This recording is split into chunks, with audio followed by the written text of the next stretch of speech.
আমাদের গোস্তটা প্রায় রান্না শেষ। আমরা উপরে একটু কাঁচামরিচ দিয়ে দিলাম, দেখতে সুন্দর লাগবে।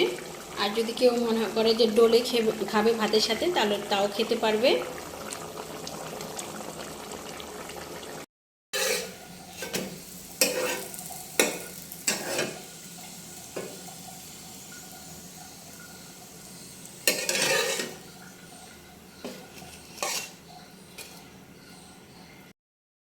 আজকে আমার ছেলে বাসায় এসেছে, আর ও সকালের নাস্তা খাচ্ছে আজকে অনেক দিন পরে।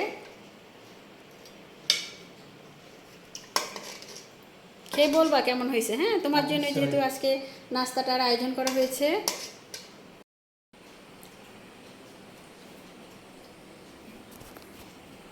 মনে হয় একটু ঝাল বেশি হয়েছে, খেয়ে দেখো তো।